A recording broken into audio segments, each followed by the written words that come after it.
Halo guys, balik lagi bersama saya Sayu. Di video kali ini aku akan cerita mengenai pengalaman yang sangat mengerikan. Nggak, bercanda. Aku bakalan sharing pengalaman nggak menstruasi sampai 4 bulan.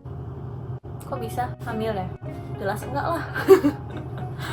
Pada bulan Maret tahun 2023 aku sampai Jepang itu bulan Januari. Aku nggak menstruasi itu dari bulan Maret sampai Juli, 4 bulan. Lumayan kan? Kok bisa tenang? Jadi telat bulan kedua itu aku udah mulai ambil tindakan, minum jamu lah, ramuan inilah, olahraga lah, stop makanan inilah, stop makanan itulah. Di bulan keempat juga nggak mens.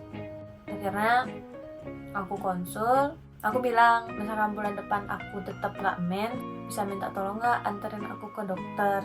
Sebelumnya biasanya sih nanya, kamu sempet nggak telat mens kayak gini? Dan di Bali dulu sempet telat mens sampai 2 bulan. Itu aku ngerasain faktor stres sih. Aku merasa diri aku nge-push belajar, aku ngerasa diri aku stres. Apakah aku stres? Ya, aku stres. Pada bulan Juli ke dokter, aku nyampein keluhan yang aku rasain. Saat itu sih aku nggak ngerasa badanku aneh ya, aku tetap ngerasa diriku segar bugar aja gitu, nggak ada keluhan yang serius. Akhirnya di sana aku langsung diperiksa, rahim aku dicek sama dokternya, semacam dimasukin alat gitu, aku nggak tahu ya alat apa, cuman kayak diperiksa itu cepat selesainya. Hasilnya juga langsung keluar. Pas hasilnya keluar tuh aku deg-degan banget. Degan dalam artian takut kenapa-kenapa gitu kan. Berharap sih baik-baik aja, karena kan nggak tahu di dalam tubuh kita kayak gimana. Di luar sih sehat-sehat aja, di dalam nggak tahu. Akhirnya disampaikan bahwa rahimnya baik-baik saja dan tidak ada masalah, jadi nggak ada masalah serius, kata dokternya. Karena dokternya juga tahu aku baru di Jepang, dokternya nyampein ini karena mungkin faktor lingkungan, makanan, atau juga stres. Dokternya juga bilang kayak gitu. Tapi aku merasakan hal itu benar. Pertama, faktor makanan. Aku sampai di Jepang tuh jarang banget yang namanya makan sayur. Aku juga tipe orang yang gak suka makan sayur, jadi daging tok. Di Bali pun aku jarang makan sayur kecuali sayur yang emang aku suka. Apalagi di Jepang kan, aku baru-baru di Jepang, aku gak tahu sayur apa aja. Yang kedua tuh juga aku jarang yang namanya makan buah. Kenapa aku jarang makan buah? Karena di Jepang tuh buahnya mahal. Jadi aku baru-baru di Jepang tuh, ya mungkin orang-orang yang di rantauan tahu posisi kita untuk menghemat sebisa mungkin untuk tidak melebihi uang jatah sebulan itu. Habis itu aku juga sering makan makanan cepat saji yang tinggal diangetin habis itu dimakan biar cepet aja gitu. Itu nggak boleh. Banyak faktor dari makanan. Kok kita makanannya 4 sehat 5 miliar, makan usahain 4 sehat 5 sempurna. Aku fatal sih, nggak pernah makan sayur. Karena dari sana berusaha untuk merubah pola makanku biar benar. Aku ke dokter itu bulan Juli tanggal 1.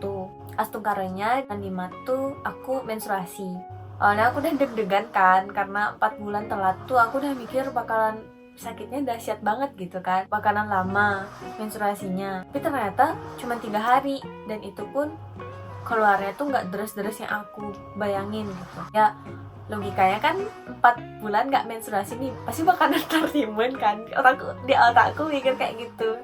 Setelah 3 hari tuh udah selesai menstruasinya gitu, dan itu pun cuman sekali, nggak 2 kali. Maksudnya di selesai 3 hari itu aja udah, selanjutnya nggak ada keluar lagi di bulan itu gitu. Setelah tuh bulan selanjutnya menstruasiku lancar. Ya mungkin ada beberapa teman yang ngerasain hal yang sama. Saran aku sih, selagi teman-teman tidak melakukan hal yang aneh-aneh, deh perbaiki pola makan. Habis itu walaupun cuma 5 menit, usahain buat olahraga. Dikitin makan makanan yang instan, karena aku baca juga dari Google makanan instan tuh bisa pemicu kista juga. Ya kita kan nggak mau ya, maksudnya siapa sih yang nggak suka makanan instan gitu loh. Kalau misalkan udah ngerasa telat, lebih cepat lebih baik untuk konsul, biar nggak kayak aku 4 bulan baru dapat penanganan tuh.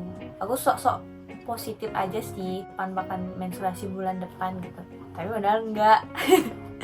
Itu fatal sih. Dan itu waktu itu aku ke dokternya, aku udah was-was karena aku mikir bakalan bayar mahal banget, tapi ternyata tidak seperti yang aku bayangin. Itu habis sekitar 150.000 rupiah, kalau di yenin 1.500, gak terlalu mahal banget. Itu aku dapat obat suntik, kata dokternya kalau misalkan ini nggak ada efeknya, seminggu nggak ada efeknya, tolong datang lagi ke sini gitu. Tapi astungkara cuman 4 hari ya, akhirnya menstruasiku keluar, lega. Ya tetap jaga pola makan kita, diri kita hanya kita yang tahu. Semoga video ini bermanfaat untuk teman-teman yang sedang mengalami kendala seperti saya waktu itu. Terima kasih sudah menonton video sampai akhir.